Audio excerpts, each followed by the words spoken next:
and stuff you don't. It's the Ben and Bren Show. Oh, shit. Hal Rosenfeld. Benny Reiner. What is good, bro?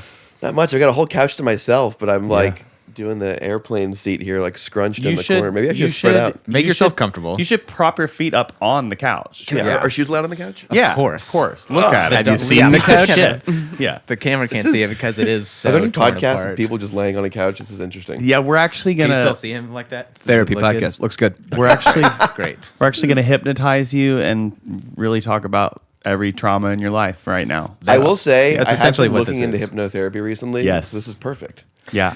Do you take my insurance? We don't take any insurance, Cash but only. it's also free. So yeah. Oh, wow. Amazing. It must be good. Yeah. Hal, welcome to the Ben and Bren Show. Yep.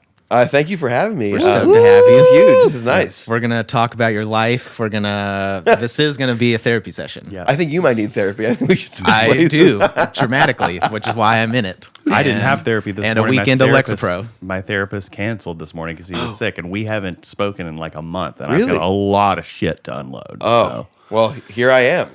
Yeah. Perfect timing. Perfect timing. Just got to switch seats with him so you're on the couch. Yeah, I know. I need to be on the sofa. Yeah, this is a comfy sofa. It's also the casting couch. Yeah. Yeah. Oh, dear. What's that? When the cameras go off, you'll see. I'll be cast in a movie. Yeah. Yes. Yeah. That's- Harvey's getting Get out. your head out. Mine's out the gutter. Harvey got out last week, didn't he? What? Did we talk about this last week? Nah, he What I happened think to he got the conviction overturned in New York, but he still owes 17 years in California. So So is he in jail out here now? he's still in jail. I don't know exactly where he's at, but he ain't free. Yeah. Yeah. I wonder what the conditions are like for him. Like if he gets any special. He gets to play racquetball. Probably. Yeah. Yeah. Hot towel service, you know? I mean, when they take that dude out in public, they really milk. Oh my God, with the it's such a walker. sham. Like, they You really? What I the honestly, I don't shit? really pay attention to this stuff. So It looks like he's about to die. It's like, dude, come on. It's like Yeah. the oldest trick in the book at this It's point. like Old Yeller, you know. Yeah. Take him out back. Nobody's buying it. Yeah. Nobody's buying it. And honestly, if he is that way, then he deserves it. Yeah, sucks. Well, it took us longer than expected to get to Harvey Weinstein. So, kidding. Jokes. yeah. That's how we do. Yeah. So Hal, well, let's get into your life and your drummer, percussionist, orchestrator, composer. I'm basically whole- just a like Benny Reiner light. I have a scatterbrain, and so I got many interests, and I don't get much sleep. Yeah. How many hours of sleep do you think? I've been you honestly get? pretty great recently. I get like the last year, or I say this year so far, I gotten like minimum between 8 and 12 a night. Okay. Oh, Nice. that's so great. you can Yeah. you can 8 and really get up 12. there. Yeah, I mean, Nice. last year I was getting between like 1 and 4.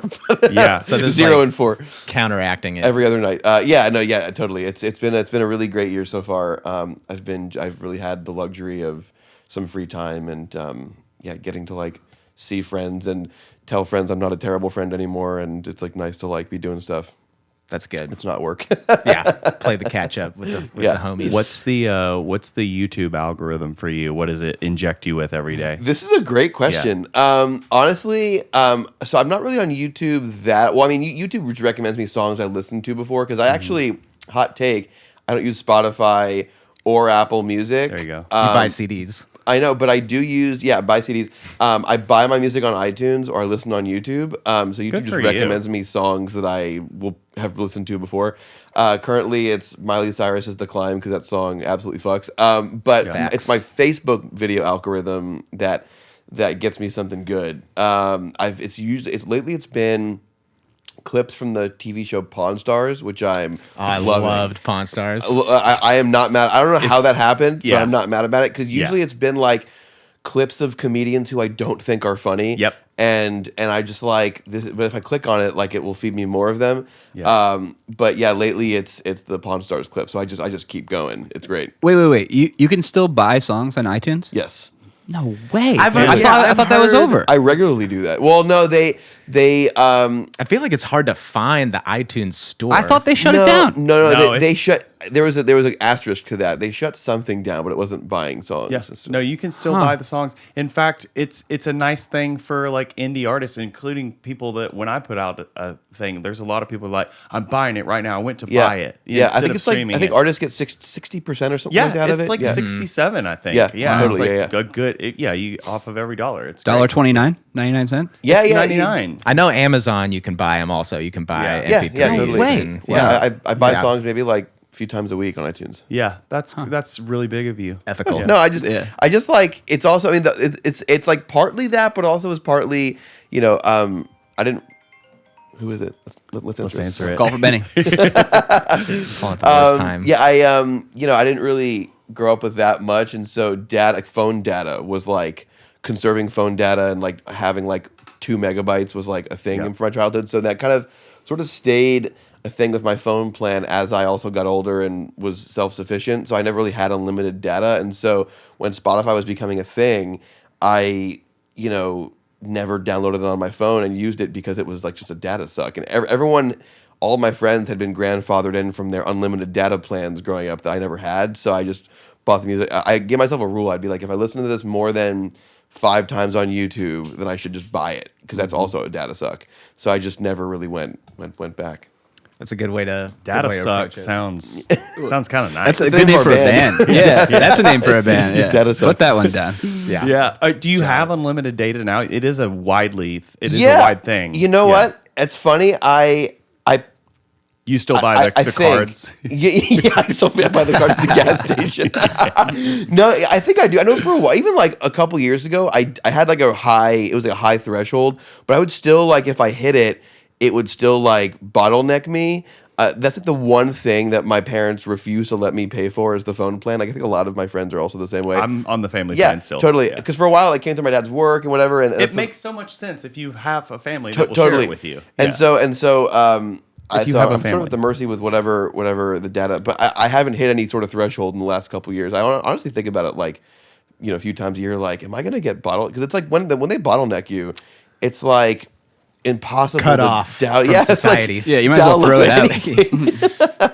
The New last phones. the last iPhone that I had, I just got the 15 and upgraded to I think their starting size is, well, no, maybe they still do 128 gigs. Yeah. But I got the 256. Yeah. The last phone was 128 and I almost capped that. Yeah, So yeah. what are we going to be to in 5 years from now when everything we're recording is Oh. ProRes, high def, everything? Like, what's the next phone? It's going to be a terabyte Terabyte. in I was 5 gonna say, years. Terabyte. And then they continue to wrap you Yeah. into that iCloud storage. I pay $2.99 a month now Yeah. I pay $10 now for 2 terabytes. Yeah. I was paying $2.99 just a year ago. yeah. I mean, I think we're less than a year away from a terabyte Yeah. phone easily. If Yeah, we aren't it already makes sense. there, I'm very behind on updating everything. Like my phone, I think it's still like a 13 or whatever.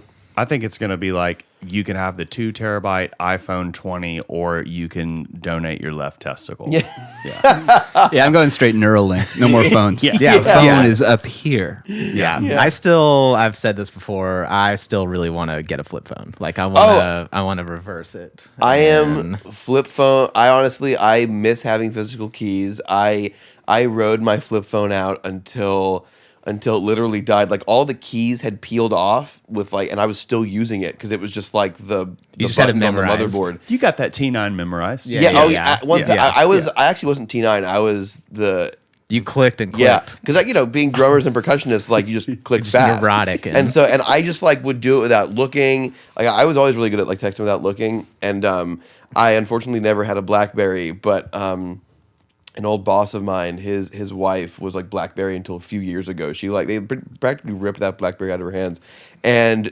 I just learned that my old boss had bought his wife a case that has BlackBerry keys on it that's Bluetooth, so she just still types with fake BlackBerry nice. keys, which is amazing. Get a little best of both Yeah. worlds. And I'm not far from buying that either. I've got a little fun tech story from back in the day. Oh, really? My aunt used to be a pharmaceutical rep. Well, she still is, I believe. Yeah. But she used to get those. They used to give her these little Palm Pilot they're like mini Oh, yeah. laptops. Oh, They yeah. would open like a laptop, but it was just like a rectangular thing and it had a touch screen with a stylus. Fuck Yeah. me up. And she would give me them when she would get upgraded. Oh, and yeah. I was like, yes. It Yeah, was yeah. so cool. Like, Oh, yeah. And I remember the first one that I got had the internet on it, but you had to plug it into the phone line and dial in. Yeah, right. And I was like maybe 14 at the time, whatever, 13, Pretty 14. good, And yeah.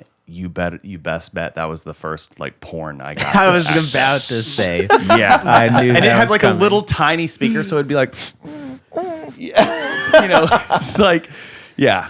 I was actually just about to ask if I can say the F word after saying the F word, but now we're talking about Oh, porn, no, so this- I'm sure this we can I say the talked F about- word. This podcast is very unhinged. Last week, I think I talked about like my gay porn experience. Yeah. That's Right, happened on basically Every episode. I I think pretty much every porn. episode. Yeah. Right? yeah, like a majority of it. Yeah, yeah. Amazing. Sorry, Dad, if you're watching. What about free pharmaceuticals? Did your aunt ever Yeah, bring any Free sample pharmaceuticals. packs? She sold like a good old Allegra and Adderall. stuff. Like it was like Boo. allergy medication. Like right. Yeah.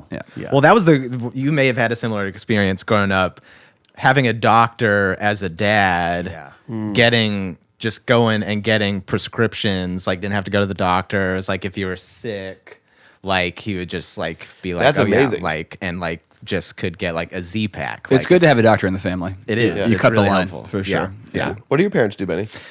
Pretty much everybody's Dad. retired at this point. My dad was a podiatrist. He was a foot doctor, and he now retired down to Florida. He's down in Sanibel, Oh, okay, right Sanibel, off Fort yeah, yeah. Myers. And Yeah. then my mom and stepdad, they basically have always worked in basically food and the kitchen. And, Oh, cool. and my stepdad's a legit chef. Mom was Wow. always there, kind of just like helping out.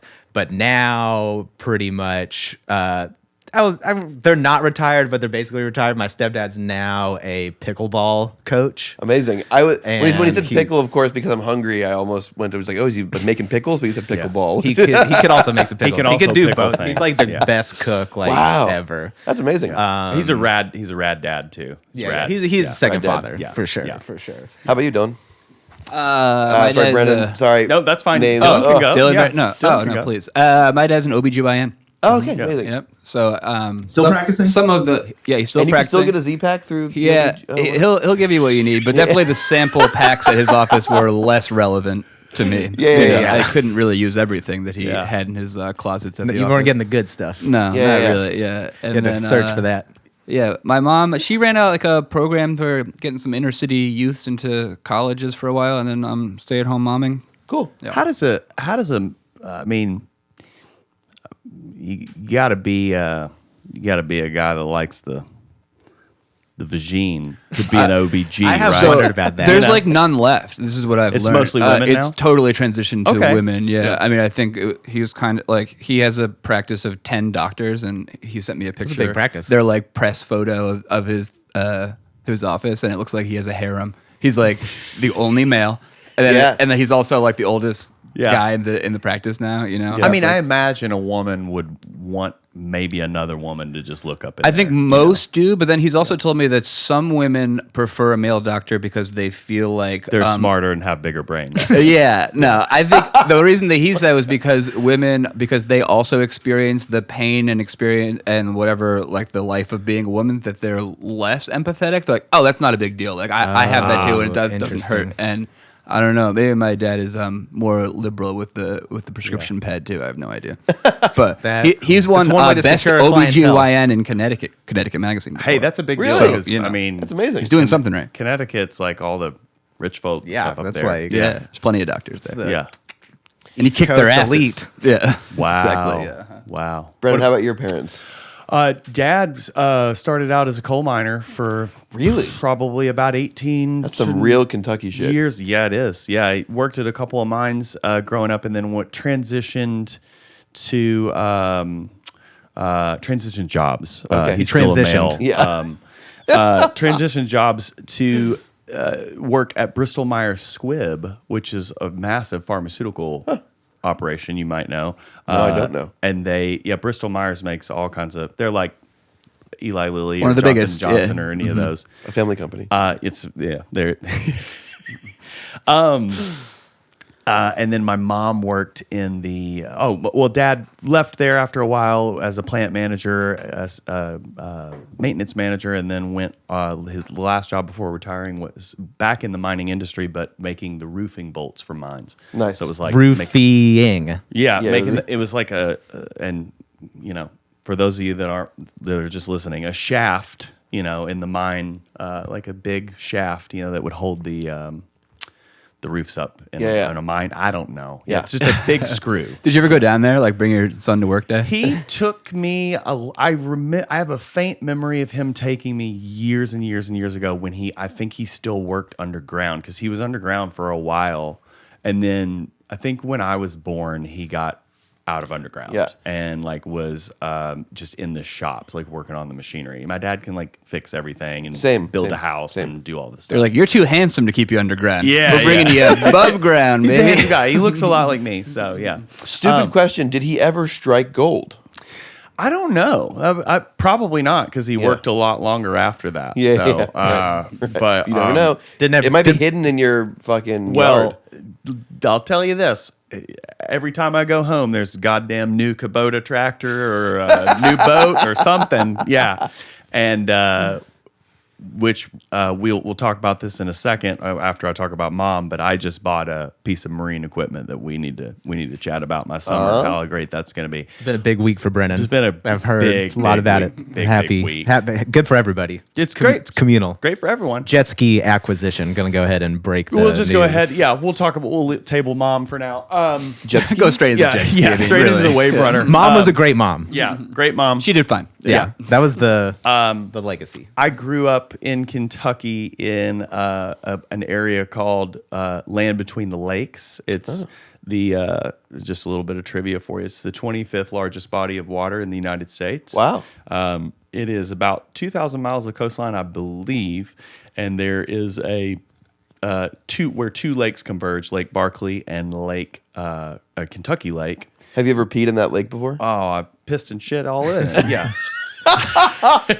25th largest lake. Yeah. Boom. And 24th now. We've always had.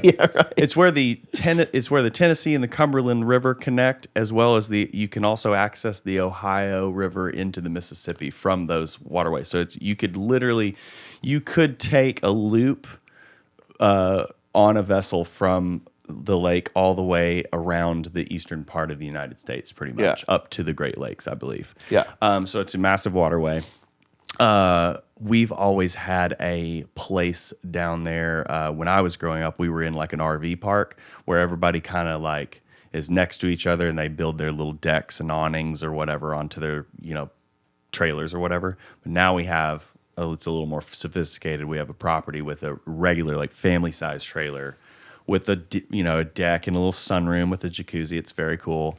And we're close to the water. And I have wanted my own piece of equipment to get around on the water since I was a little kid, and I've saved up for it the last year, and I bought me a goddamn jet ski. I love jet skis. Excuse me, it's a wave runner. Jet ski, I shouldn't say jet ski. Jet ski is a Kawasaki. Is that like name. It's it is. It's like Kleenex. It's a trademark name? No way. It's a tissue. It's whatever. Wow. It's a trademark name. Just too good a name. Yeah, it's synonymous with personal watercraft, PWC. Yeah. Wow. And but I bought a Yamaha Wave Runner, which I'm a big Yamaha fan myself. I have 2 Yamaha pianos. I had a Yamaha dirt bike. Yeah. Sixth They grade. make great equipment. It is so funny. Like if you said to someone, "Hey, this company, they make motorcycles." You should give their piano a shot. Yeah. Like no, you should give their drum set, their vibraphone, their snare drum, their clarinet. Like They really do. They're like the great job. Amazon of it like is manufacturing. because They're they're the all first top of the line. It's all top of the line equipment. Yeah, Well, truly. it's I believe it's Japanese. Yeah, Yamaha's Japanese. Oh, I saw this They make interesting great Steve shit. Jobs quote talking about quality marketing. Yeah. And he was saying how the Japanese never market their quality, but the consumers Do it for 'em. Yeah, and well, their product. What he was making the point, their products do it. Like the customers have such a high regard for Japanese products that they don't have to market quality at all. Whereas in America, where everything's shit, they like Less have quality to control, market probably. quality Yeah. like to the maximum to Totally. like convince the customer. But the customer ultimately forms their opinion from the interfacing with the product. Totally. Yeah. Right. Hey, we make good cheeseburgers. We do. No, we got something good else, food. too. Rule at obesity. Yeah, that's true. Right? Yeah. Yeah, we make pretty good we're at pharmaceuticals. Yeah. supersizing. Running out of other things we make. that good, though. documentary, Supersize Me, I just learned just turned 20 yesterday. Yeah. Yeah. Crazy. Wow. Yeah. Getting rolled. What about yourself, Hal? What do your parents do? It's a good question. My mom is an accountant, and my dad is a car mechanic. Also, just like fix Cool. everything. Now more on the managerial side of things, but grew up with parents who have very useful professions. Now, what's dad like? My dad's always like, you need to get you a Toyota or Honda, you know? Oh yeah, Like, my parents are very much like American. Speaking of made Japanese, cars. yeah, Yeah. No, yeah. my parents very much like American made cars. Okay. Yeah. Big mistake. I'll say my Yeah. my first car was a Chrysler. Yeah. And I mean, that car saved my life when I got into an accident. I mean, I will say, American-made car like GMC Sure. kind of thing are pretty solid. reliable. I think, you know. Yeah. I mean, yeah. Yeah. Yeah, my first car was a Ford Explorer, Oh yeah, I see you in that. and Hell I yeah. wrecked it like 3 weeks in having it. Oh not, my God. not totaling it, but yeah. like drove it into a ditch, and Yep. my dad flipped his shit. That's I can the imagine. only time that I have had an accident too, was when I was 16. I got my grandma's Kia. She had a fully loaded Kia Optima 2001 model. Lifted. I don't Fully wanna loaded. brag. Yeah, Yeah, it was lifted. lifted. Yeah, right. Fully loaded. I pulled a prank on my best friend down the street. We went and got a bunch of fireworks with some friends, and we like scared the shit out of my friend who was in her house alone one night. And I peeled out of the driveway, shooting Roman candles out of the epic. sunroof. Sounds and like then, American was time right speeding there. down a back road and slammed into a tree. Oh my! I mean, I was pranking people in high school, but not like. I mean, I was just like zip tying people's shit Yeah. to like desks and people's shoes to desks. But Yeah. but I also was talking to someone last week who was like pulling these crazy elaborate pranks, like stealing signs off businesses and putting them in people's yards. Like, Yeah. I mean, gee, I need to think bigger. I'm kind of a prankster though. It's gotten me do in love lots a of good trouble prank. these days. But I We do love a toilet good papered prank. my principal, a grade school principal's house. He's a fucking That's jackass. incredible. He deserved it. Yeah. And then another time when I went home for like Thanksgiving break or something, like when I was like a freshman in college or something, we changed the elementary school sign because you could just go and like change the letters on it. It was just an open sign or whatever. It said have a great Thanksgiving break, and we had enough letters to change it to. We sat in the parking lot and like figured out what we could do, and we made have a great tits and ass. That's pretty And it good. stayed up all the break. Did it really? Nobody did Oh, anything that's- about it. yeah. Yeah. wow, It's great. Yeah. much respect. Yeah. Yeah. Much respect. Yeah. Thanks. So how then, having an accountant mom and mechanic dad, which I guess that's an artisanship. How did you get into drumming and music? Against my parents' will, I suppose. For everybody, everybody's case. Yeah, I will say I do think having a mechanic dad. I mean, I definitely gained a lot of like interest and curiosity for like deconstructing things and putting them back together, and I think that's really kind of at the core of what we get to do is pretty much that. I mean, especially sure. from like a composer, producer, orchestrator side of things. That's pretty much is figuring out how to deconstruct something and like put it back together and make something new and take, it's like, so that's Problem solving, Yeah, pretty much the whole 1000%. every step of the way. Totally. And I mean, I've really been performing since I was like 3. Like I like half joke that I've been busy and stressed since I was 3, which is like honest. It's like also not a joke because that's all I know. I started off like probably from the age of 3-ish or so, like just performing in general, not drumming. I wish, but I used to like sing as like a small kid. Hal the vocalist. Yeah. Had Oh no my idea. God. I used to like sing like pop tunes kind of thing, and just like What I did you had the sing? most What were the song choices? I've probably wiped most of it out of my brain. I have the only memory I really have of it, to be honest with you, is I remember singing that that song from Tarzan. Phil Collins one. You'll be No, in my I heart. wish. No, I wish. No, it was called Trash in the Camp, I think, where like in the movie, I forget what character it was, like is playing trash cans, and that was kind of like, I think I probably begged my parents to sing that so I could also like play some kind of percussion instrument, because my parents bought me literally every instrument but a drum set to get me Yep. away from playing the drums. Like, I mean, they bought me fucking like a theremin, congas, I mean, like a piano. At one point, like a guitar was introduced. Like They tried everything. It to was like get you everything, to but not like a play the theremin. drums. Like yeah, I mean, and so I think like I remember like feeling really satisfied with myself because I was performing that song at the most. I used to play the most random gigs around town. Like I remember performing at like the opening of like a town water fountain. Nice. I used to play at like the county fair. Yeah. At 3? Yeah, between the ages of like 3 and 9. So yeah. your parents wanted you to do that to I some think degree. I think I showed enough interest. They just didn't want the drums. No, yeah, I think I showed yeah. enough interest to like where they at one point just started like supporting it and like actively like my parents have always been, if anything, incredibly supportive, 1,000%, which is, I know, not every kid's like situation. But yeah, and then when I was at the age of around 9, my mom really wanted me to go to this performing arts middle school in South Florida, Bach Middle School of the Arts, shout out. Which actually, fun fact, right around the time that I had started going there, I think it had changed over. It was just like a general school of the arts. It was mostly high school, I believe, and it became middle school of the arts. But quite a bit before I went there, Eric Andre my God. went there. Amazing. So Love did Yeah, he Channing like went to Tatum. Berkeley, right? As like yeah, a jazz bassist. bass Yeah, player. incredible, yeah. Incredible bass player. amazing. Yeah, I'm working on an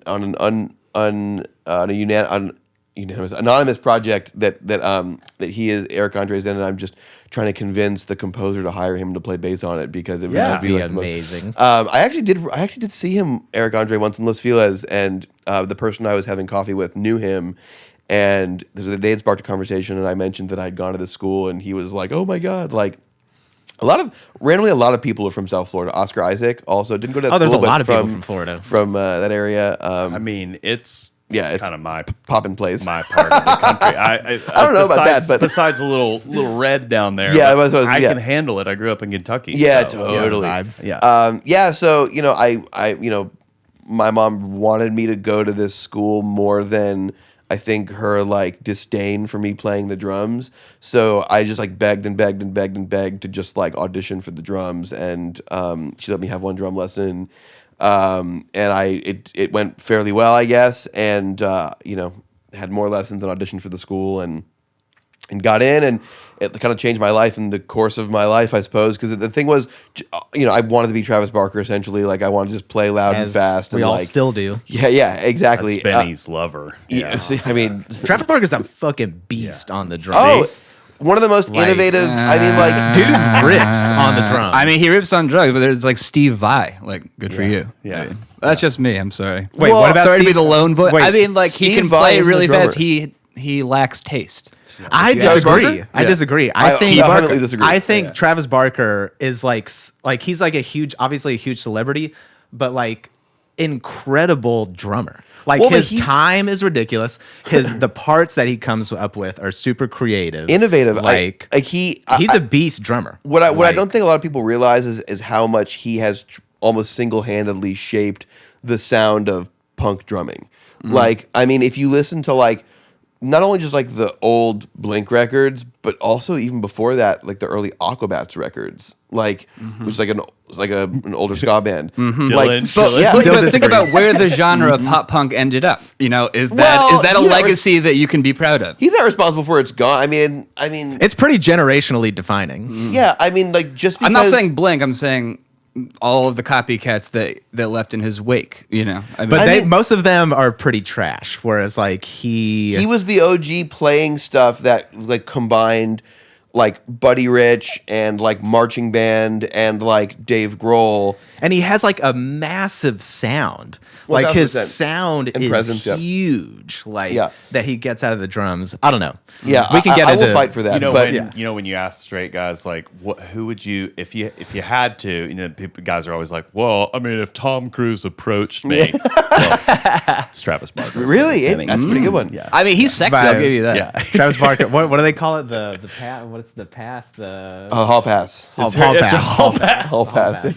Travis Barker's my hall pass. Yeah, and so, but funny enough, the joke was on me because, you know, with this School of the Arts, there's no rock drumming like trajectory. It's all like orchestra and jazz band. And so I had to learn, you know, my notes, my major and minor scales, marimba, xylophone, all this stuff that I just had no desire or interest in, and I hated. You know, ethnic percussion. Like I was learning like how to play like Latin percussion stuff at like the age of like 10. Like I like hated that stuff, but that is the most important like piece of my life is having learned all that stuff. For sure. And so yeah, I mean that's kind of how it started, I guess. And then I sort of just because as a like jazz drummer and just drummer in general, I like became very very consumed with like improvising and just in any facet, and improvising is what leads to like discovering music, like composing music. You just kind of mess around and I made a little song, or like if I move this note here, this becomes like a different chord, not knowing what a chord is, and so you sort of figure things out. And then I just in high school became pretty enamored with just like composing and trying to like make stuff and come up with ideas and yeah. Nice. And then, so where did you go to college? I went to college for a year in Florida at Florida State University. Nice. I was a fetus. I could probably find a picture and show a picture of me in beard. college. Yeah, no beard. No anything. No pubes. height. No penis. No muscle mass. Had not yet grown. Penis. Yeah, just completely, just totally. I can find a picture. It's a late bloomer. I honestly was. I was a fairly late bloomer. I went to college at FSU for your incredible conservatory-esque music program for orchestral percussion and music composition. And I was kind of on a track to like double major in like music composition and percussion, and like minor in jazz studies. Basically, I just like was doing the most. Like I had like 21 credits my first semester, and like a Jazzing I it did, up. I did that. It was like a lot. 20, Oh my god! Yeah. it was a lot, and Yeah. and like a program like that where you're learning like insane classical repertoire like every week. Like it was a lot. It was a really tough time actually. So I went to school there for a year. It felt like I had the education of 4 years essentially. I mean, learned so much. I mean, I learned that I didn't want an orchestra job, but I learned that I was like okay enough to make a career in it. And I also grew up playing in like Broadway, like not Broadway, but like musical pits, like school and Local whatnot. productions. Totally. Yep. And and then I basically before I went to college, let me find this picture as I'm talking. Before I went to college, my mom was really adamant in me checking out the music program for all the Florida sort of schools, because I was going to go to college in state. That's kind of what we could afford, and like scholarships, were fine, and so colleges have like summer music programs for like incoming freshmen, like before their senior year, so they can sort of court and decide where they want to go, and so my mom wanted me to give all of them a chance. And it was fine, but there was one school that I genuinely knew that I had no desire to go to, like, sorry, University of Florida. They did not at the time. I didn't think they had a great music program, in my opinion. And it's located in the swamp. Like, who wants to be in the swamp? I mean, I'm like sweaty just thinking about it. And I just knew that I didn't really want to go there. I really liked the prospect of the other programs in Florida a little more. But my mom, was really like, give it all a chance, like, give it a fair chance. I was not hearing anything of it, Jewish mother, like we would bicker about this kind of thing all the time.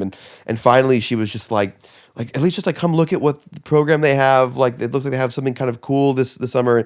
And I went, on the computer to look at what they were offering, and turns out one of like my musical idols as a kid, this jazz composer named Gordon Goodwin, who I doubt anyone has ever heard of listening to this podcast. Well, if you're a jazz person, you definitely know about some Gordon Goodwin. Yeah, and so it's funny that Gordon and his big band were like just coming to Gainesville, fucking Florida for a summer, and all of a sudden I like, longer story, a lot shorter. Like I wound up doing the summer music thing and meeting Gordon and his drummer in his band, Bernie Dressel, who is pretty much Gordon had a big band or has a big band called the Big Fat Band, comprised of like all the A-list like session musicians in LA basically.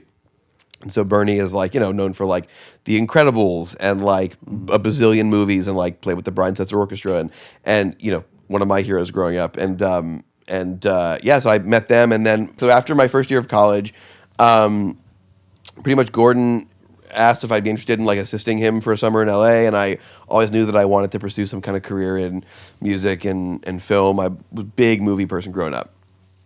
And and so I kind of came out here thinking I was going to be here for a summer, and it's been 12 years. And so I finished up college at California State University, Northridge, reluctantly. Great program for film scoring, but I like worked my way through college. Like I was working overnight shift for a bunch of composers, like while I was also going to school, and like I just kind of have been very fortunate, and I haven't slept in 12 years. Well, except for this year. That we should get into your resume here and the people that you worked with. I have one film composer who I recently met who was very complimentary of my talents. Really? I play weekly at the Beverly Wilshire Hotel. Okay. And it's You play piano? The Pretty Woman Hotel. Yeah, so Brennan went to music school. Yeah. That's where we met. Classical piano major. Amazing. Yeah. And I do a residency at the hotel, and one day Alan Silvestri came up. That's to me amazing. Wow. and asked for my card and everything. I was like, oh my God. You should. Yeah, I have not worked with him. Yeah. But he's the most like lovely guy. Yeah, obviously he's so legendary. lovely. He owns a winery or Yes, a vineyard. I did know up that. in the Yeah. I think like wine country. But yeah, no. Forrest Gump was like my favorite movie of all time. That's incredible. Yeah, it's like Ditto. Yeah, like incredible. What an incredible film. That's amazing. Yeah, I mean he's like one of the greats in every way. Like there's people who are great but maybe not personally great. Yeah. Or people who are like personally great but not great. But he's like one of the all around. He and his greats. wife, I believe Sandra is her name, can't come into the hotel often. Oh, and okay. I knew that. Wow. And then one day he came up to me and I was like, holy shit. That's so cool. So he made like the Feather song when the Feathers like Yes. yeah. Yeah. Love that shit. Yeah. Well, Benny, So we good. have a mutual friend, I guess, who has kind of worked with him. You know Ethan Pakchar, right? Guitarist? Oh, yeah, Yeah. of So I course. think he was playing on the Back to the Future Broadway show. Really? That was wow. kind of like Nice. kind of fronted by Shenanigan. Silvestri and Glenn Ballard. Yep. That's dope. That's dope. Yeah. So you get out here, and I know, and this is what I want to hear what the story is. Yeah. I know because from our mutual friends that you've met also, or that we both know. Yeah.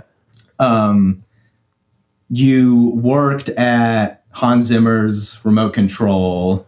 Was that like your gateway into the LA film? No, actually, I mean World. that is a great. No, actually, I was working there in a few capacities when I was still in school. Actually, so I worked with Gordon Goodwin for like I don't know on and off for like a year or so. Like Gordon was like incredibly instrumental in sort of plugging me into random things. Like I had the most random odd jobs for a while. Like I worked at a contractor's office, like a musician contractor, someone who like calls musicians for sessions. Like if Silvestri calls his contractor and says, I want to record 100-piece orchestra of all tubas tomorrow. Like the contractor's job is to find 100 tubas who are can play tomorrow and get all their paperwork sorted and union stuff, whatever. So I worked at a contractor's office for a bit. which actually, wait a minute. I'm going to pause. I'm going to trace this odd contractor job to you, Benny. Ready? Okay, I'm ready. All right, get ready. So I worked at this contractor's office who now contracts all like the Family Guy, all like the Fox animation stuff. But at the time, he was doing like John Debney's stuff. So like, Passion of the Christ and all those movies he was doing, and some other people. And it was a very small office. Like 4 people worked and probably still work there, all of which, were a generation above us, except for one woman who was our age who worked there, and her and I got on really well. We'd like hang outside of work, just like, enjoyed hanging, and she had a nice sense of humor, and she was always going on about introducing me to her friend. Have I told you the story, Benny? No. Okay, you're gonna love this. She was always wanting me to check out her friend's band, and like, I was 19, I had no interest. I was like, mainstream guy. I had no interest in checking out a noise rap band. I gotta check out my friend's noise rap band, and like she would go on and on about this. She'd play some of her stuff, and I just was not very interested in it, to be honest with you. But then finally, after about a year of just hounding me about this, she was like, "At least come with me to a show. They're amazing. Like one of the guys in the band is like a film composer. Like you guys would just really get on." And so I went to this like warehouse show in the middle of like downtown LA. It was really like sketchy. Like I remember there was like a naked woman standing outside, like tattooed from head to toe in like leopard print. Very downtown LA. Yeah, totally. And watched the show, and I remember they were selling like Natty Light beers for like $1. It was like that kind of vibe. And the band played. This is probably 11 years ago. Band played, and they were amazing. And so over time, I just kind of got acclimated with Jonathan, the guy, the one of the main guys in this band, and the other people in the band. And I'm sort of withholding names for a second to sort of build it up. A couple years go by, and I was like, pretty active in this kind of friend group, and I grew to really love the band. It was just like dudes just like making random underground music. No one really had anything. And Jonathan and I went out to lunch one day, and because he's also a film composer, and he was scoring one of Netflix's first original movies, and he asked if I would work with him on it. And so we're talking, and I asked, how the band's going. He's like, "Oh, the band's good, but like, our rapper David's got this thing on Broadway." And I said, "Oh, what's David doing on Broadway?" "Some show where their president's rapping about history or something like that." And I'm like, "That sounds dumb." Like fucking what's like David? I what? And I'm like, "How long is he gone for?" "Oh, I don't know. I hope he gets back soon so they could we could finish the album." And yeah, fucking David digs on Hamilton with Benny. Crazy clipping, right? Yeah. Right. Yeah, I should. Yeah, the band's name's Clipping. Yeah, and they're one of my favorite bands. Just even not knowing them, and I've worked on a lot of stuff, played on a lot of their records, and worked on a lot of random TV projects, movie projects with David and Bill and Jonathan. But yeah, so it's a small world. Isn't that crazy? Noise rap, you said. Noise rap, yeah. Wow, I've never even heard of that. Incredible. Me either. Yeah, I know of noise rock. I've listened to a little bit of their Stuff. It's been a while, but it's like kind of like experimental, like hip hop. It's like hip hop, trap, noise, experimental. What Yeah. does the noise part mean? That sounds like something your grandma would say. It's just a bunch of noise to me. I mean, yeah. Yeah. I Like, thought you were gonna say Death Grips. Well, it is in that neighborhood. Noise rap band, I guess I could think of. Are they noise rap? I don't know. Yeah. It is in the neighborhood. I'm fairly certain. I think maybe if Death Grips is on Sub Pop, they're on the same label as Clipping. But anyways, I know you asked a different question, but I guess my kind of I worked for a bunch of random different odd jobs. I worked at the contractor's office. I also was like a drum tech for Bernie, who became like my mentor for a while. And through Bernie, I met a lot of people. I met this guitarist who's like a big session guitarist in LA, Andrew Sinowick, who's played on like everything. He was like, I was sort of guitar teching for him for a little bit randomly as well. And sometimes in lieu of payment, he would play on some of my like college assignments or some of my like random, just like things I had going on. And he was like, "You should meet like a young, talented composer friend of mine. Like, I think you two would get on." He just finished doing Tron with Daft Punk, and it's this composer named Joe Trapanese, who I worked for him on and off for 6 years, but full time for like 3. And I would consider to be like kind of like my North Star, the person I kind of came up under. But I worked for Joe in 2 different sort of tenures, if you will. first one for a bit, and then I more like intern because he was sort of more so just kind of coming up, and then I sort of worked at remote control for a while.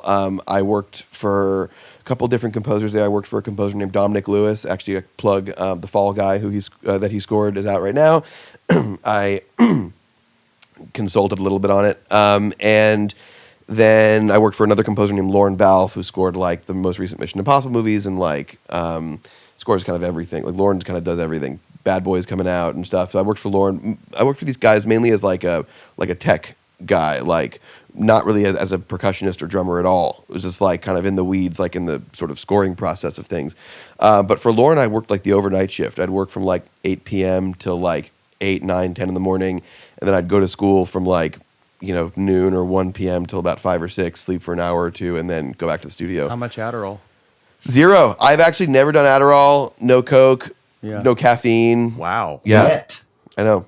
Wow. What a good little Jew boy. Crazy. you are. There's still time. Wow. I know. Overnight I'm shit, just wired. I can't. Why would you have to score something overnight? I don't understand. Oh, I can give you 1,000. I don't think I have enough time to. I mean, I don't know why, but it has to. I mean, last year in 2023, I probably pulled between 20 and 30 all-nighters.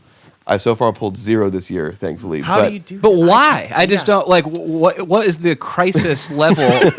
Like I mean, I understand when you're like monitoring like the space shuttle, like someone has to be there overnight. But like to finish like I mean, wake up and wait. to finish the Incredibles score, I don't understand why anyone would have to be there. I mean, at you're 4 on these a.m. projects. I mean, you're on these projects where a composer gets let go, and they've got 6 weeks left of the post production timeline to cram 6 months of work in. I mean, like if you think about a movie, like an action movie, let's say, being like maybe 2 or 3 albums worth of music. Like, an album is made over a year or 2 or even more than that and produced and fleshed out. And you think about that on a bigger scale, so you're often dealing with having 1 to maybe even 200-piece orchestra on your movie that's 2 or 3 albums worth of material done in 6 weeks. And that's like including the time it takes to mix it, including the time it takes to record it, including the time it takes to get the music out from the computer onto sheet music for the players to record, and the time it takes to get the music approved by directors, producers, studio executives, assistants, writers, editors, whoever wants to give notes on things, to watch 50 or 60 pieces of music and say, I like that, I don't like that, we should revise that, let's do something different, I don't like the direction you're taking, let's try this again, how about we incorporate this theme? And you like that in 6 weeks. Like honestly, there are people who have 5, 10, 15 person teams working 24 hours a day to get this stuff done. How? Whoa. Yeah, that's a lot. Crazy. I'm curious how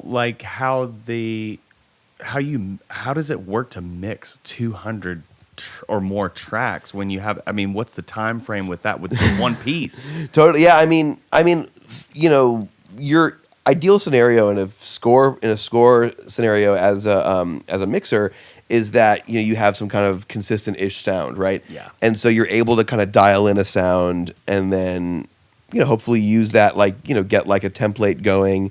You've or already got the recording and the room set up. Totally, in a way yeah. that's You sort of gonna dial be in an initial sound. It's it's kind of like with like writing a good song. It's like if your chorus is there, then you don't need to write another chorus. Like Right. the chorus is kind of there. Like you get the first half of the song done, and the back half is pretty much just like a little bit of spit shine. Yep. Got the sonic landscape. Yeah, 1000%. sort of established Yeah. to work What's off your of. favorite part of the process? The first, it depends. I mean, honestly, I love all of it. I like working with my friends. I like making money. I like making money working with my friends. Yeah. I like being in the weeds. Like there's a part of me that like sometimes like so far this year where it's been fairly low pressure in terms of the amount of work compared to last year, where I worked on like some like 60 movies last year and like also scored a TV show and also like toured and just like a lot. Like I produced So a bunch that's of how stuff. you bought the fancy boots that you're wearing. These boots actually predate that. You can see my pinky toes sticking out. Like, I honestly get used to having the breeze through all the holes in these shoes. I don't really want new ones. this year, I almost like sometimes I'm like, yeah, I could work on this during the regular day hours, or I could just like hit this at night for a little bit. I just kind of sometimes sort of thrive off that stress, and like, you know, when the clock hits 11 p.m., I just sort of So you like the night shift? I like that I can do it. I don't like doing it in certain contexts. Like it sometimes gets to a point where like, because you sometimes don't even know that you have to do it. Like the way as an orchestrator, when I have to pull like, you know, an all-nighter, you don't sometimes plan for it. Like sometimes like the biggest piece of music in the movie gets dropped on you at 11 p.m. before a 10 a.m. recording session, and you know it's going to take you 8 or 9 hours to get done. Like that's something that you hoped you had gotten a week ago, and that's I think I started getting super stressed about it to where I just started having like these like anxiety attacks, like going into it knowing there's no way out of it. Like you have to show up to the recording studio tomorrow with the music, and that music has not been started yet, and it's 11 p.m. And you mean what's not been started by? Like the process of putting it onto sheet music for the players. Wow. To record that, then the so you're transcribing it essentially, from the yeah, computer onto Sibelius or whatever. Totally, yeah. You're taking what a composer has written and what has been approved, and essentially fleshing it out or transcribing it or putting it onto Is notes. the composer's version just a piano arrangement, and you separate that into? No, I will say that is the biggest difference between Broadway and film scoring stuff, is that orchestration can mean something different and the same. No, I'm nowadays I'm getting fairly to very fleshed out demos of what it's pretty much going to sound like, more or less, on the scoring stage. But just because it sounds like an orchestra, like big and massive, doesn't mean that when you go under the hood that it's the right ingredients and that the players are set up for success to play like that. If you can have one note sound massive on a string patch, but that doesn't mean it's going to sound that massive when you're in the room. You might need the reinforcement of low brass or like low woodwinds or whatever. It's like things like that where like, same can be said for vocal recording stuff, or even piano stuff. Like you hear someone who doesn't play piano and it sounds like chords, but then you look under and they're just playing like triads, when you can maybe add the ninth, you can add the seventh, it's like stuff like that, where in order to make things sound more lush or more real and more fleshed out, you just kind of have to go in there. But I mean, all this stuff takes time. Like, people are used to it. Would be exactly like if there was going to be a table read of this exact podcast, tomorrow, and someone is at the ready to transcribe all of this. There's like voice to text apps that exist that could help you out, but it would be like capitalizing the right words to emphasize things I'm saying. Yeah. Putting the periods in the right places, the commas. That way the actors breathe at the same time we are. That way they have the same phrasing. They have the same, like, if you were using font size to like dictate the tone of voice. Like, it's all that stuff that does not come across, that the computer cannot, transcribe. Or like if we were to sing something, giving it to people on the cast who are going to sound like it. It's like those types of things. And that just takes time and brain power. And I've just unfortunately fucked my body enough to be able to pull an all-nighter and then go to a session and help run or conduct a 12-hour day and then still go back home and do some more work. Like, it's just like, yeah. Having just met you, I'm very convinced that you're the right person for the job based on your personality. I don't know if I want that anymore. No kidding. Can't they just use that Always Sunny in Philadelphia song for everything? I hear that in pretty much every song. Why don't they just keep using that? That would be great. Yeah, that'd be easy enough. For that one person. Don't fix it. Yeah. Yeah. No, I mean, it is. I don't think people realize how much work is put into this stuff and how insane the deadlines are. I guess the way that Benny, you and I met is through a mutual friend of ours, Alex Lackamore. Technically, I guess it all kind of comes back to Alex. That's like the greater umbrella. Alex Lackamore is like music director of Hamilton and In the Heights and all pretty much everything that's Broadway these days. Sweeney Todd, and I worked on a TV show with Alex called Fosse, Verdon, about Bob Fosse, Broadway director, and his wife Gwen Verdon. And the creative music team for that, because it's a essentially there were 8 movies on a TV show budget and timeline. And also that show was directed by Tommy Kail, who directed Hamilton, and like it was like the whole Hamilton crew, like Andy Blankenbuehler and like the whole team. And so the creative team, it was like, you know, like essentially 4 of us. It was like Alex Lacamoire, myself, our music supervisor Steve Gazicki, and we had like an orchestrator for some of the Broadway songs, Larry Blank. And but you know, in terms of like the day to day, it was just pretty much Alex, Steve, and I. And you're talking about like things that needed like, you know, 10 people for. And there were times where I think the story that Alex seems to enjoy the most is earlier on in the process, I was driving somewhere. And I was traveling with my like computer with me in case anything ever come up, because everyone else was in New York and I was here in LA for the first half of it. And I remember getting a call from Alex being like, "Hey, we're shooting." It was like one of our first weeks of shooting. We're shooting this thing. We have to redo it, and we need to have it when the dinner break is over in 45 minutes. And I was like driving on the freeway, like stuck in rush hour traffic. And I pulled off the freeway into a Starbucks, and at that time, I couldn't really even afford a new computer. I had this like janky computer that barely like turned on without the power supply, and I pulled into a Starbucks and my computer was dead. I was like, "Fuck! Like, how am I gonna get this done?" And so I'm like plugging into like every outlet I can find. Computer's not turning on. I'm like at this point like going in between people's crotches where there's outlets on the floor. I'm like, sorry, like trying to plug in because I'm like, I got 45 minutes, 44 minutes, 43 minutes. So like they have to like, you know, Sam Rockwell, Michelle Williams need to shoot this thing that like isn't really done yet that like needs to somehow be redone. And like I'm plugging in and my computer won't turn on. And I'm like kind of panicking a little bit, which takes a lot. I don't panic at all, but I'm panicking a little bit. It's also like my first bigger thing on my own. I go to the bathroom because I really had to pee, and I noticed there's a power outlet above the urinal, and I was like, worth a shot. Plug in my computer fucking turns on, and I like stood at the urinal for like 40 minutes and did this with headphones on as people are walking in and out of the bathroom, and they probably thought I was doing something fucking weird. Walked into that bathroom. I like have a video of me like just like very unhappy in this smelly ass bathroom in a Starbucks somewhere in LA, and we got it done. I would have probably asked you if you had any Coke or anything on you. Like, yeah.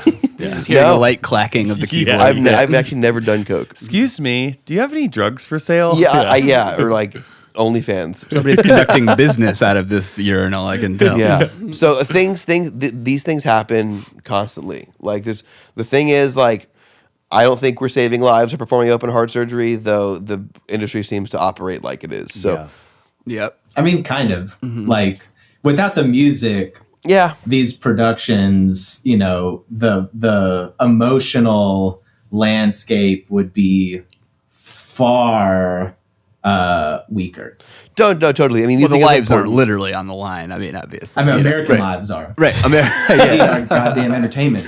Otherwise, Yeah. what's the point of living? Cars will crash. Yeah, no, Planes.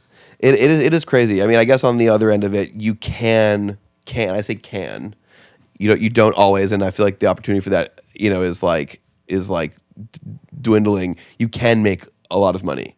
Like sometimes it can equal out. Okay, it's like I'll be miserable for a week, but I'll make, you know, a lot of money. And then I can just not work for a week or a month if I don't want to, or 2 months or a year or whatever. Like, but yeah, I feel like budgets are getting smaller, but I feel like I came in around this That's where time AI comes in. yeah, I wish. Yeah. But, you know, granted, that being said, you don't always need to be pulling all-nighters. You can have a team of people to help you. I just don't want to be doing enough of the kind of work right now, like orchestration stuff where, so there's a fly, I don't know if you can hear it. I'm a little diva. I don't want to be doing enough of that kind of work to where I need a team to because it's like I take on a gig wanting to do it for the project and make the money. So it's like if you have a team, you're you know, the percentage you can take from that project, you know, is divided, of course. So that's why I just kind of sort of toughed it out. But I think my body reached a bit of a brick wall last year. Yeah. The balance is where it's at. Totally. Yeah. How do you like to relax?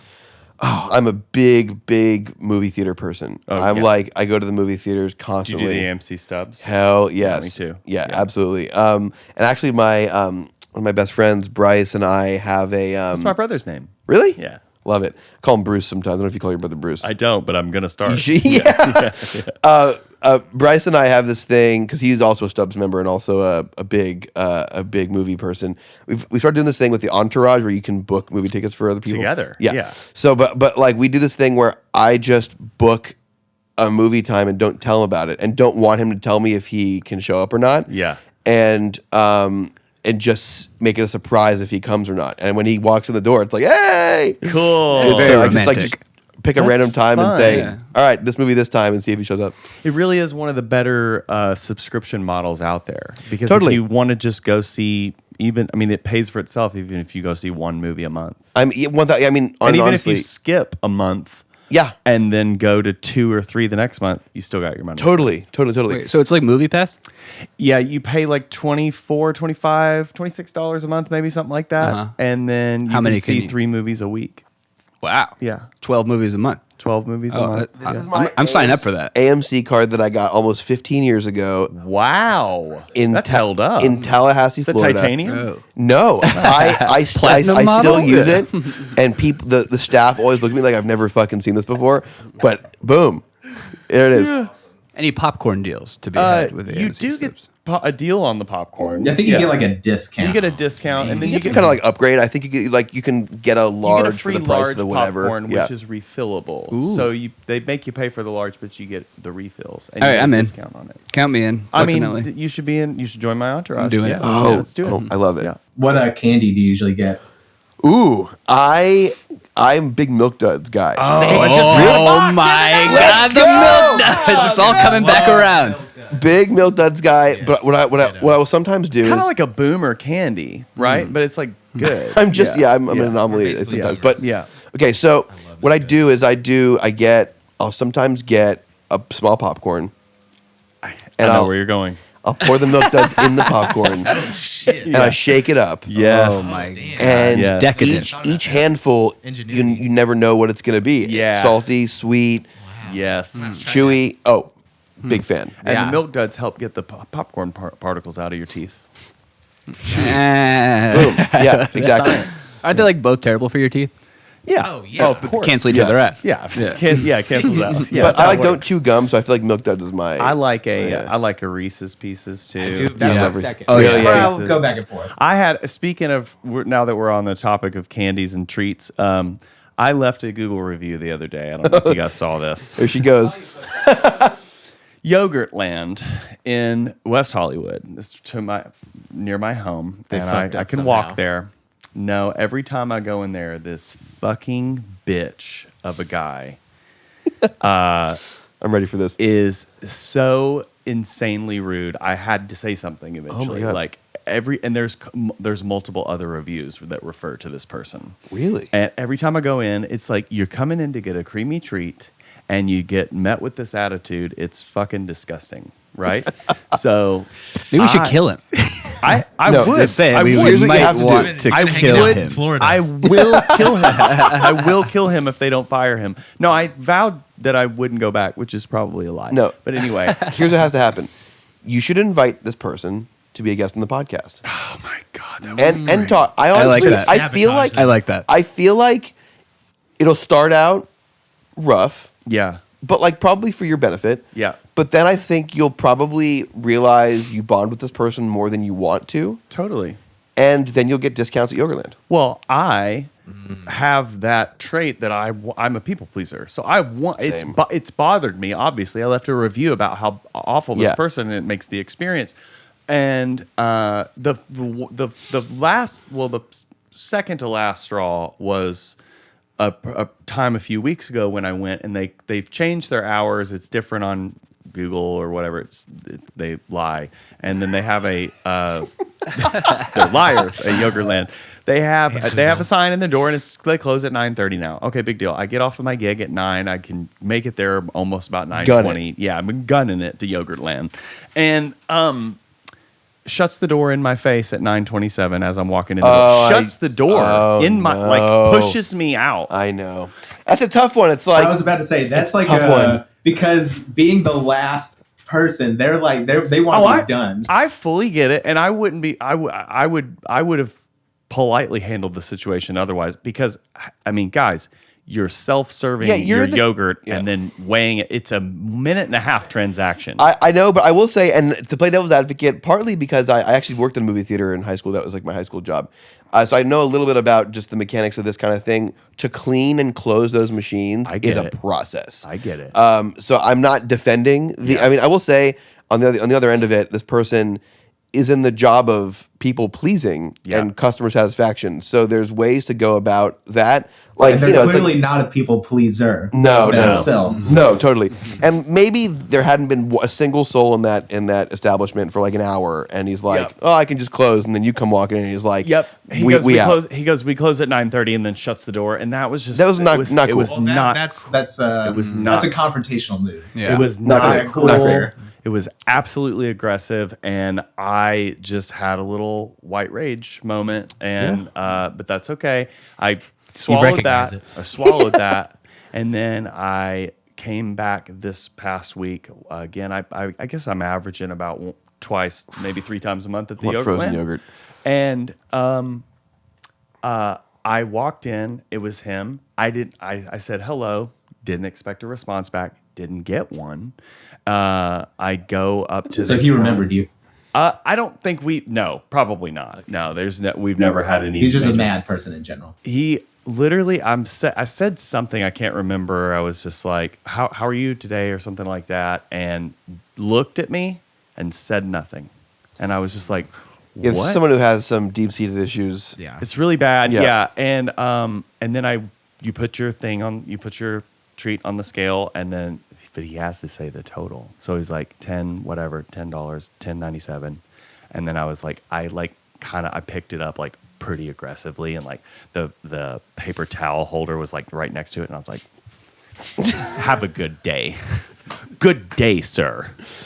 I mean, so I felt like Dwight in the Office when he comes and buys. I don't know if you're an Office fan, but when Benny, the episode when he comes and buys the sword or the statue or whatever that he wants, and he's like all dressed up, and he's like, "Good day, sir. Hello, good day." Did anything ever come of your Google review? Do you know? They emailed me. They responded back on Google and were like, "Please send us your feedback. We'd like to know more about this." I sent them. You best believe I sent them an email. Oh, you were stewing like that Kermit that That's Kermit your the opportunity to get some free stuff. Well, Yeah. they did say to give my rewards number, and they would like to make it right. I'm ashamed to say I'm a membership person. I like to be a part of a club or an club, yeah. organization. I do not have a Tasty Treat, whatever they call it, yogurt rewards number. So should I'm do gonna one have now. to sign up for that. Yeah, and then totally. email that. Lifetime supply. I mean, I feel entitled to it at this Yeah, point. I- I've been the thing is- abused. I've been abused. I mean, like the thing is, like, Sue them. yeah, I mean, if your experience is tainted, like the other person's not doing their job properly. If you feel that way, Here's the thing, we all love ice cream treats. I'm sure. I happen to prefer frozen yogurt. It's also lower in calories. It's better for you, and sugar. But I happen to. That's my favorite treat. I love is a ice cream little froyo. little froyo with toppings. And they've ruined it. And for you. it's a sad state of affairs at Yogurtland WeHo, and I just really hope I pray, and I kill him with kindness. Yeah, and I mostly leave positive reviews. Like if I go and review something, it's like this was really good. People should know about it because I read reviews before I go to places. totally. Yelp guy. Yelp kind of sucks. Google, I trust more. Yelp extorts people. There's a whole documentary about this. Speaking of my love for documentaries, Yelp extorts, exploits. I was like, extorts. I mean, They make a business pay to get a negative review off of their Right, platform. right, of course. Yeah, that's I mean- extortion. Yes. Solid business. yeah, move. I think yeah, I was about to you say could business that. move. Really, yeah, it's like. Yeah. I don't think it'd be too far up to say that. Yeah. So Hal, this is a segment that we often do with our musician friends. Worst gig ever. Oh yeah. Where do I begin? Worst gig ever. I've got like so many. It could be more than one. Yeah, I mean, Okay. And it could be. I mean, let's keep it music related. Yeah. No. Totally. It could be of any form. No. I'm trying to think of what's the best one. I will say a general thing before I get into specifics is that like I always try when you have these like worst gig experiences to still like cash out some way, like Get make something it out of connect. it. Yeah, totally. Because it's like, let's see. Okay, okay. There's the opportunity to get something out of it. Tell the story. The first one that comes to mind. I know there's a better one here, but the first one that comes to mind is okay. I was probably also 10 or 11 years ago. I was asked to play this gig, and it was in Klamath Falls, Oregon, which is like middle of nowhere, and at like the Oregon Institute of Technology or something, and so went there, played. We drove there like the morning, left like 6 a.m. From LA. From LA to Oregon, and I was sitting next to this trombone player friend in the van. I was working in the car the whole way there, of course. And this is before vapes were like a thing. Vapes at this day and age were like a fucking unit. It was like a vacuum with like a hose attached to it. And Iron lung. And this guy was like just hitting this vape for like 12 hours, and I was like dying. And we get to the gig, and the people who were booked this party for this school, for this campus, thought they had booked a different band. Oh no! And we were not the band they were hoping for, and This you was know not who- our first choice. Do you know who they thought you were? no, they when we got there, like, oh, the Zydeco band is here. It was like a New Orleans kind of party. Oh, awesome. And we were not a Zydeco band. Oh, my And we had no Zydeco music. That's a niche. planned. Yeah, and we were playing like straight ahead jazz, and I was just so not even close. I was so burnt out from working in this car with this like vape stuff. And I remember just like this trombone player after the first or second tune turning around to me and saying, "We're gonna swing this one, right?" And it was just like the last thing you want to hear as a drummer. Yeah, it was just miserable. And then we stayed at this bizarre motel that had could tell 1,000 tales. And the drive back, like the guy driving the car back, like hit another car. It was like it was a whole. How thing. was the music received though? Did it go okay? I think there were 10 people at this college party. Oh, okay. Gotcha. It was pretty poor. It was a college party, and they wanted Zydeco. Worth a 12-hour drive. Yeah, 12-hour like one way, I think, drive. nice. Oh my god. Yeah, it was. Yeah, it's far. Yeah, it was. It was not great. That's I have another bizarre story of almost being kidnapped on a gig. Do tell. All right, so a long story really short. Cal State University Northridge had apparently put my name into some alleged famous actor to audition for this TV show that this actor was going to do. And this actor was a child actor who had been on Little House on the Prairie like 50 years ago. Not a famous actor whatsoever. And I basically, a very long story, a lot shorter, I showed up to this house about 2+ hours outside of LA in the boonies. It was a mobile home with cardboard taped along the side of it, essentially.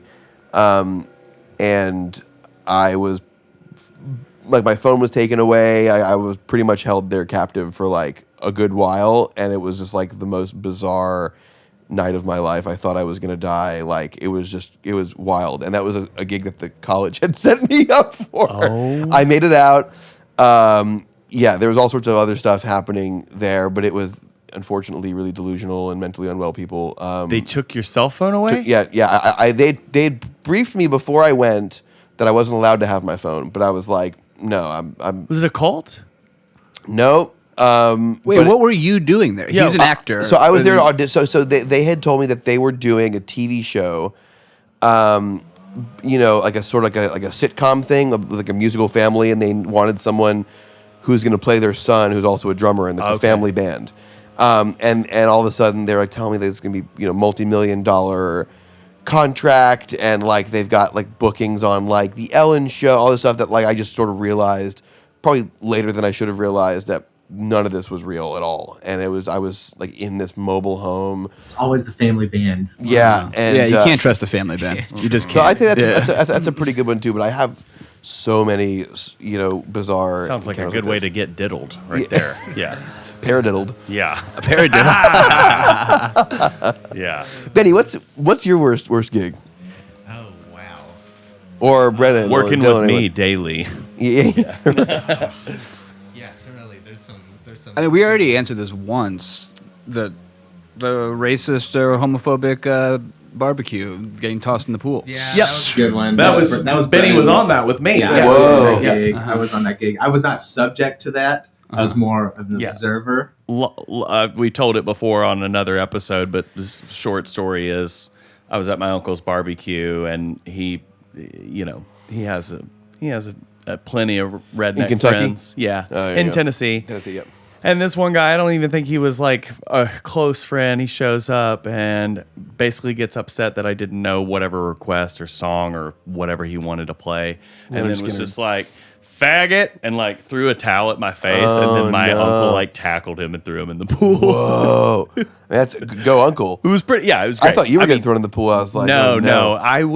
I have enough rage that I could take down a linebacker if that happened. yeah, Just totally. harboring Yeah. childhood. Yeah. rage. Oh, yeah. I think about that all the time. I'm like, I could end someone's life with my bare hands. Yeah, Like, yeah. You know what? I really I can. wouldn't want to piss you off. I wouldn't want to, poop in your frozen yogurt. I mean, it Works out. Yeah, it's This man works. Have you out. seen those Ooh. biceps? Like, It's not even that. Like, I feel like I could take on someone twice my size and still yeah, win. Get Yeah. it? And you're already pretty big. Yeah, yeah, So- yeah. I'm 6 Get feet it. tall. Jack these Yeah. days. 12-footer. Easy. Yeah, I could take on a 12-footer. Yeah. Was Hamilton your first kind of legit gig out of school? Yeah. Well, yeah, yes, pretty much. amazing. Like I had like a couple smaller things like leading up to that, or like smaller things in the sense of like there were things, but like not necessarily like career defining. Sure, yeah, things. yeah. Actually, the first tour I ever went on. Oh, have you watched Quiet on Set yet?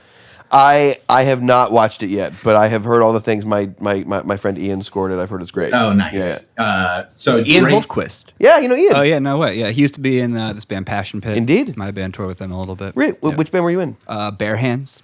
I'll have to ask. That's amazing. Yeah. We toured England Still, together. Still, That's amazing. Still in bare is hands. trying. Dylan's going back on tour this fall. Yeah. Oh, yeah. Yeah. Watch yeah. out. Ian, Yeah, that's go amazing. get Great tickets. dude. Yeah, I love Ian. Yeah, he lives in England now, right? He does. Yeah, I've seen him and Sophie in England 2 or 3 times now. Yeah, good dude. Yeah, good dude. But Drake Bell was actually my very first tour. Wait, really? Ever, in like 2011. I've got a good Drake Bell story Wow. too. Wait, do you know Dan Calisher? Was Dan Calisher on that gig? I'm not sure Play because the I was pedal open. I was in the opener Okay. for the tour, but yeah, and like I had like written I had this like one song in Japan that was like fair. This is like before like the K-pop wave. Yeah, Everybody yeah. was about like the international Totally. songs. Like I was like, oh yeah, I have like this big song in Japan, and like nobody gave a fuck. No way.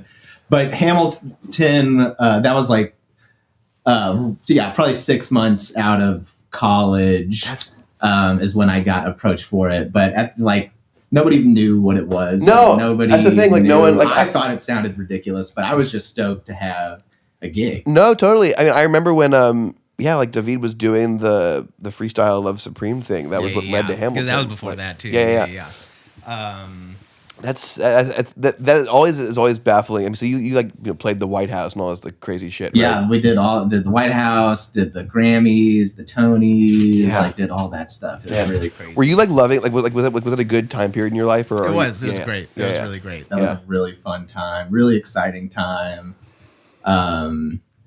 And Full circle. Benny was there on January 6th inside the Capitol too. Leading the way. He was playing a snare drum. the way. He was in the drum corps. Marching us in. Yeah. Proceed. yeah, Keon Shaman, he's the homie. Yeah, right. Yeah. I mean, your security clearance was already good. He already had I it. was- He already I was had the already in stamp. system. Yeah. They knew they could trust me. Best gig ever. I did hear those background tests are pretty crazy. I guess. Did you Yeah. have to go through a whole rigmarole to get in? Thinks You just showed up my and- memory. Like, Well, I we're do not remember getting- though, like whenever they would have like big like political type figures come through, they would let us know beforehand, but you had to like leave your locker unlocked and all of that because they would like search the whole building. And I forget who came, but like everybody came over the course of time.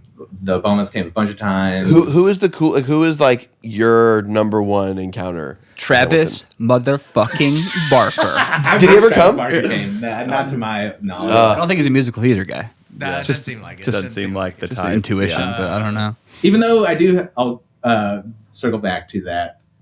I'll just say Rick Rubin was definitely like, that's amazing, the coolest one. But like, did you get to meet him? Did you get to like, yeah. And the first thing he said when he walked up to us is like, "What you guys been listening to?" Yeah, totally. And it was also amazing. What did Lax say? It was like, I forget, because Alex was the one who was showing him around. Yeah, but it was like the dead of winter in New York, like cold, miserable, depressing. And Rick Rubin rolls up, classic Rick Rubin with flip flops, gym shorts, and a white T-shirt on. Yeah, right. Like right. it was amazing. Yeah, that's so dope. But what was I gonna say? Yeah, who else?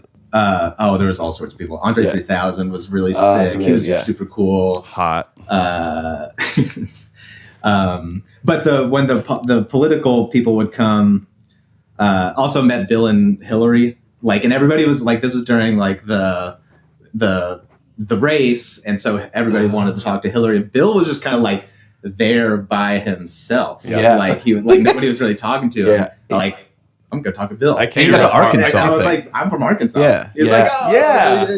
I catered a party with them years ago at Kenneth Cole's house for Wow. his daughter's wedding. Wow. When I first moved to New York, everyone was there. Nancy Pelosi, like Al Roker. I shook hands with Chris Cuomo. Crazy.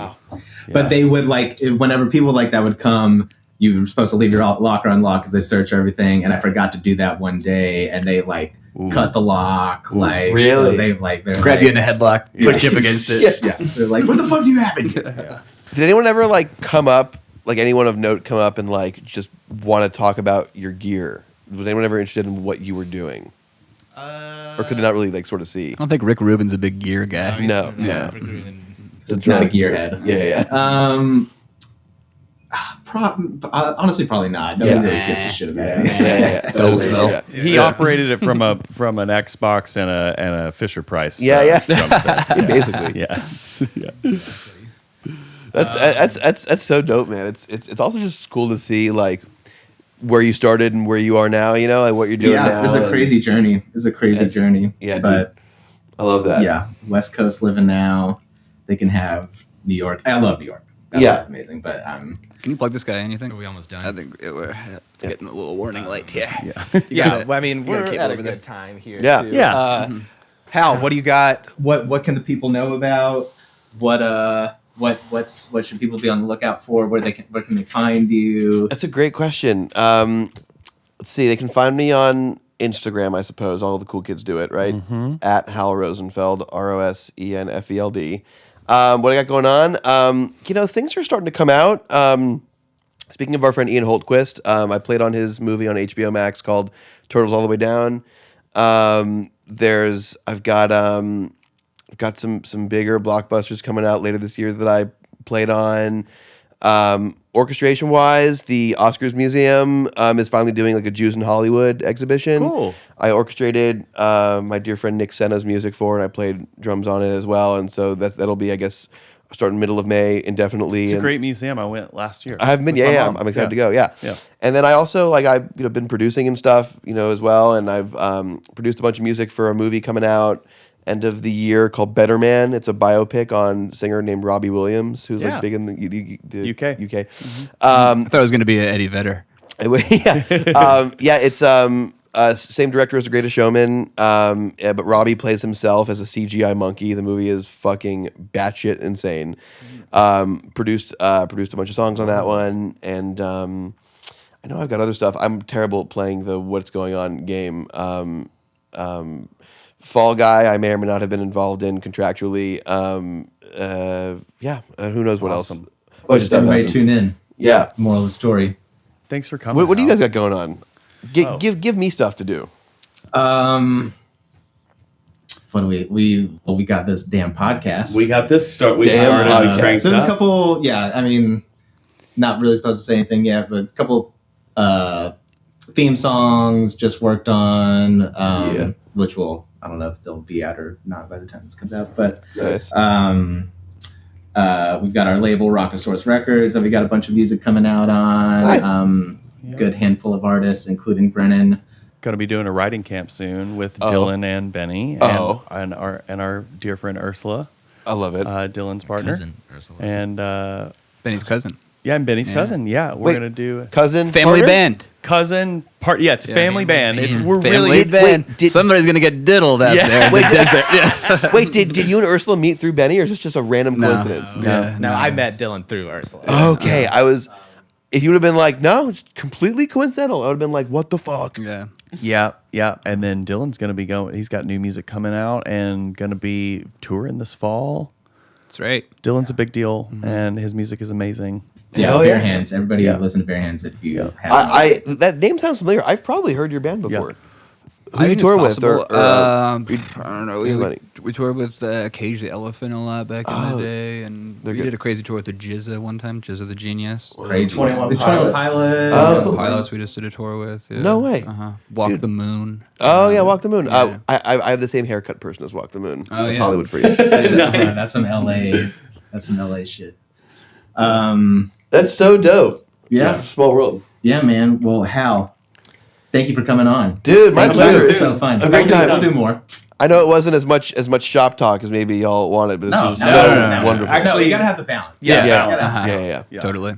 Yeah. Yeah, sweet. Awesome. Pleasure, guys. Thanks for Thanks, having Hal. me. Everybody. Ben and Bren Show. Booyah. Peace. Stuff you know and stuff you don't. It's the Ben and Bren Show.